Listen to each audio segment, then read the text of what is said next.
नमस्कार और स्वागत है। सोचिए 20 सालों से ग्रामीण भारत के लिए एक सुरक्षा जाल था मनरेगा।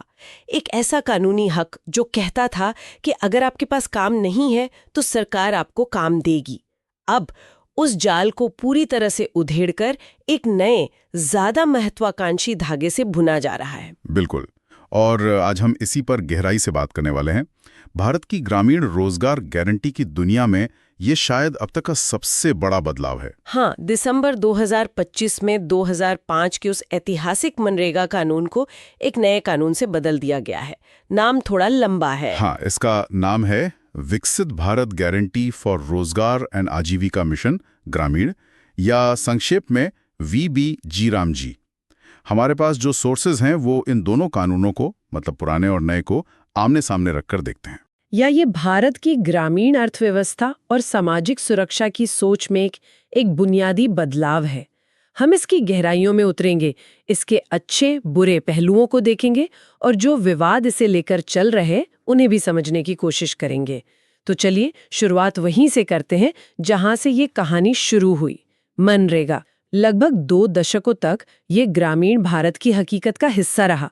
ये सिर्फ एक स्कीम नहीं थी, ये एक काम का कानूनी अधिकार था। ये अपने आप में एक बहुत बड़ी बात थी। हाँ, ये अधिकार शब्द ही इसकी आत्मा था। देखिए, 2005 में जब ये कानून आया तो उसका सिद्धांत बहुत शक्तिशाली था। सरकार हर उस ग्रामीण परिवार को जो मेहनत मजदूरी करने को तैयार है, 1 साल में कम से कम 100 दिन के काम की कानूनी गारंटी देती थी। और इसकी सबसे खास बात थी इसका मांग आधारित मॉडल, जिसे डिमांड ड्रिवन कहते हैं। एग्जैक्टली।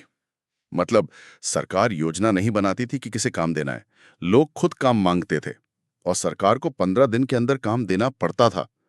ये एक कह सकते हैं बाध्यता थी। और अगर सरकार काम नहीं दे पाती थी तो उसे बेरोजगारी भत्ता देना होता था। इसी वजह से ये एक निष्क्रिय योजना नहीं बल्कि एक सक्रिय अधिकार बन गया। इसने सिस्टम पर एक दबाव बनाया कि वो लोगों की जरूरतों पर प्रतिक्रिया दे। और इसका असर जबरदस्त था। हमारे सोर्सेज बताते हैं कि इसने ग्रामीण गरीबी कम करने में, खासकर महिलाओं की आर्थिक भागीदारी बढ़ाने में एक बहुत बड़ी भूमिका निभाई। हाँ, कई जगहों पर तो 50% से ज्यादा मजदूर महिलाएं होती थी।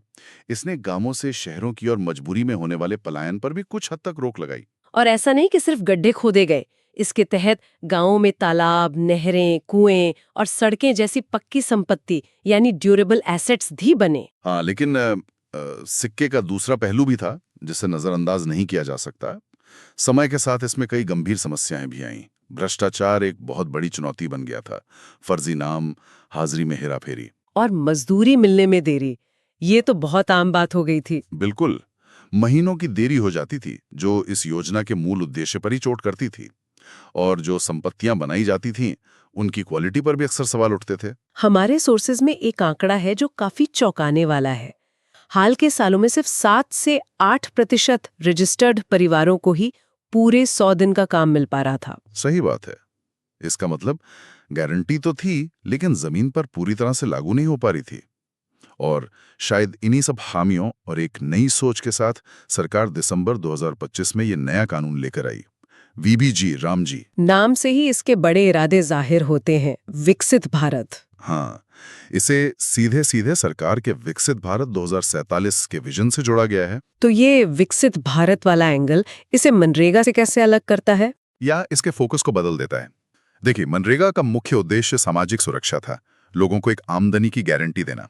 VBG रामजी का उद्देश्य सिर्फ रोजगार देना नहीं, बल्कि उत्पादक और बुनियादी ढांचे से जुड़ी आजीविका बनाना है। Productive infrastructure linked livelihoods. हाँ, सोच यह है कि जो भी काम हो वो देश के बड़े इंफ्रास्ट्रक्चर लक्ष्यों जैसे जल सुरक्षा या क्लाइमेट चेंज से लड़ने में मदद करे। ये उस आलोचना से आगे जाने की कोशिश है कि मनरेगा में सिर्फ गड्ढे खोदे और भरे जाते हैं। ठीक है, ये तो हुई सोच की बात, लेकिन जमीनी स्तर पर बड़े बदलाव क्या हैं? पहली चीज जो नजर आती है वो है काम के दिनों का बढ़ना। 100 दिन से 125 दिन, ये तो सीधा सीधा एक अपग्रेड लगता है। हाँ, कागज पर तो ये एक बहुत बड़ा सुधार लगता है, लेकिन यहीं पर एक बहुत बड़ा पेंच है जो हमारे सोर्सेज ने हाईलाइट किया है। अच्छा, वो क्या है? इस कानून में राज्य सरकारों को ये अधिकार दिया गया है कि वे खेती के चरम मौसम में, यानी जब बुआई या कटाई का काम जोरों पर होता है, तो साल में 60 दिनों तक इस योजना के तहत काम पर रोक लगा सकती हैं। अरे वाह, ये तो बहुत बड़ा बदलाव है। तो इसका मतलब ये हुआ कि जब मजदूरों को शायद सबसे ज्यादा काम की जरूरत हो, तब सरकार काम देने से मना कर सकती है। इसके पीछे तर्क ये दिया गया है कि इससे खेती के कामों के लिए मजदूरों की कमी नहीं होगी। लेकिन आलोचक कहते हैं कि ये एक तरह का ट्रेड ऑफ है। आपको ज्यादा दिन मिल रहे हैं, लेकिन कम लचीलेपन के साथ। ये मजदूरों के काम मांगने के अधिकार को कमजोर करता है एक तरह से। बिल्कुल। भुगतान के तरीके में भी सुधार की बात है। मनरेगा में 15 दिन में पेमेंट का नियम था, लेकिन देरी होती थी।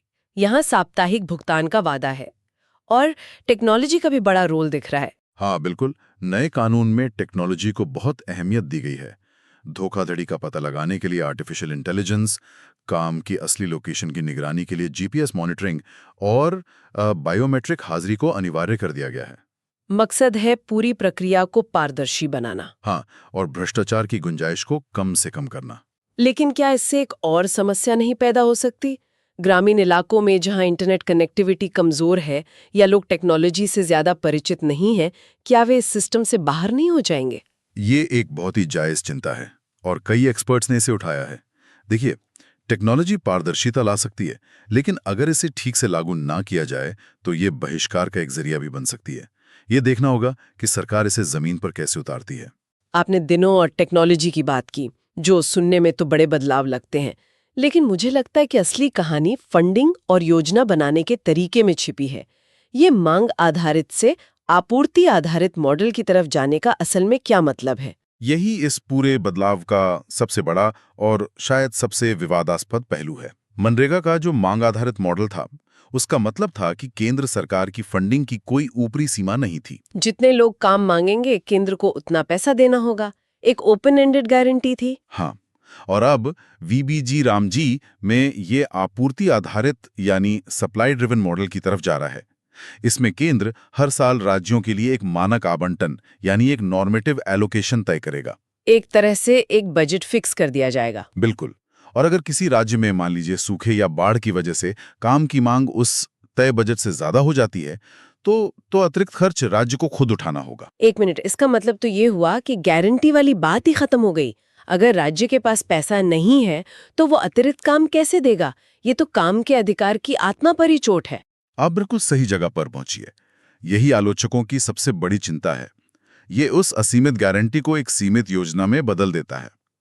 ये असल में सामाजिक सुरक्षा की जिम्मेदारी को केंद्र से राज्यों की ओर धकेलना है। और फंडिंग का जो फॉर्मूला है वो भी तो पूरी तरह बदल गया है।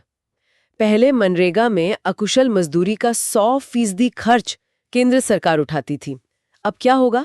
अब ये एक केंद्र प्रायोजित योजना बन गई है, जिसमें ज्यादातर राज्यों के लिए केंद्र और राज्य का हिस्सा 60-40 का होगा। 40, हाँ, मतलब 60% पैसा केंद्र देगा और 40% राज्य सरकार को अपनी जेब से लगाना होगा। पूर्वोत्तर और हिमालयी राज्यों के लिए यह अनुपात थोड़ा बेहतर 90-10 का है। 40%, ये तो एक बहुत बड़ी रकम है, खासकर बिहार, उत्तर प्रदेश या ओडिशा जैसे गरीब राज्यों के लिए। उनके बजट पर तो इसका जबरदस्त असर पड़ेगा। बिल्कुल। हमारे सोर्सेज में एक अनुमान दिया गया है कि सिर्फ बिहार जैसे एक राज्य पर उसकी जीएसडीपी का लगभग 0.23% तक का अतिरिक्त बोझ पड़ सकता है। ये तो बहुत बड़ा वित्तीय बोझ है। हाँ, उन राज्यों के लिए जो पहले से ही स्वास्थ्य और शिक्षा जैसे क्षेत्रों में खर्च करने के लिए संघर्ष कर रहे हैं। ये फंडिंग वाला बदलाव वाकई बहुत बड़ा है। अब आते हैं योजना बनाने की प्रक्रिया पर। मनरेगा की एक बड़ी खूबी उसकी बॉटम अप प्लानिंग थी, जहां ग्राम पंचायतें तय करती थीं कि गांव में क्या काम होना चाहिए। क्या वो भी बदल गया है? हाँ, यहाँ भी एक बड़ा बदलाव है।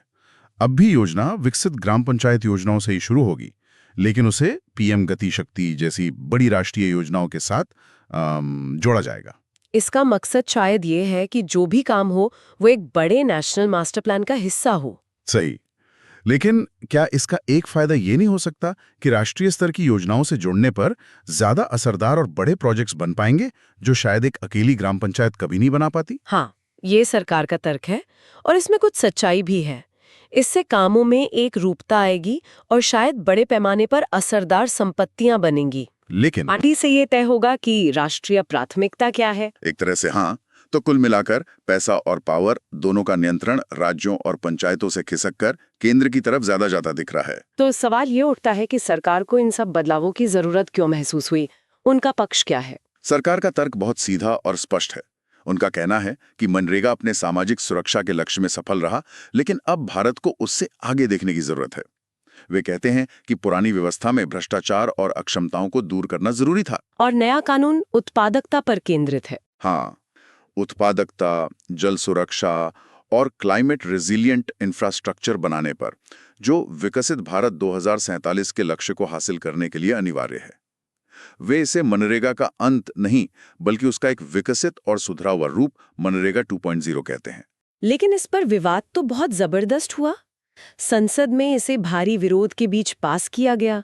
जो लोग इसकी आलोचना कर रहे हैं, उनके भी अपने तर्क हैं। उनकी मुख्य चिंताएं क्या हैं? उनकी चिंताओं को हम कुछ पॉइंट्स में समझ सकते हैं। पहला, जैसा हमने डिस्कस किया, फंडिंग की सीमा तय करने और राज्यों पर बोझ डालने से यह काम के अधिकार की भावना को कमजोर करता है। ये अब गारंटी से ज्यादा एक स्कीम जैसा हो गया है। बिल्कुल। दूसरा, यह संघवाद यानी फेडरलिज्म के सिद्धांत के खिलाफ है। सामाजिक सुरक्षा एक साझा जिम्मेदारी है, इसे सिर्फ राज्यों पर नहीं डाला जा सकता। और नाम को लेकर भी तो काफी बहस हुई है। हाँ, वो तीसरा बड़ा बिंदु है, योजना से महात्मा गांधी का नाम हटाना और वीबीजी रामजी में राम शब्द का संदर्भ। कई लोगों द्वारा इसे एक वैचारिक और राजनीतिक कदम के तौर पे देखा जा रहा है। और चौथा बिंदु, चौथा, जैसा हमने पहले भी बात की, ये ग्राम पंचायतों की शक्ति को कम करके सत्ता को केंद्रीकृत करता है।